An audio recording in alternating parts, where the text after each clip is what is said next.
గురుగారు నాకు డౌట్. ఇంకెందుకు లేట్, అడుగు. ఇప్పుడు హెడ్ఏక్ ఇంకా మైగ్రేన్ రెండు ఒకటే కదా? అన్ని హెడ్ఏక్స్ మైగ్రేన్ కాదు. మైగ్రేన్ అనేది 200 రకాల హెడ్ఏక్స్లో ఒకటి మాత్రమే.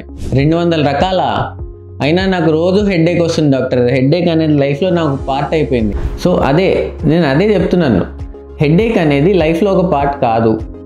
ఏ రకమైన హెడ్ఏకో డయాగ్నోస్ చేసి దానికి ట్రీట్మెంట్ ఇస్తే క్వాలిటీ ఆఫ్ లైఫ్ అనేది ఇంప్రూవ్ అవుతుంది. ఇదిగో నాకు వచ్చే డైలీ హెడ్ఏక్కి స్పెక్స్ కూడా తెచ్చుకున్నాను, అయినా తగ్గట్లేదు. హెడ్ఏక్కి స్పెక్స్ అంటూ ఏముండవు. 100 మందికి హెడ్ఏక్ వస్తే ఒకరికి మాత్రమే స్పెక్స్ ఇస్తే హెడ్ఏక్ తగ్గుతుంది.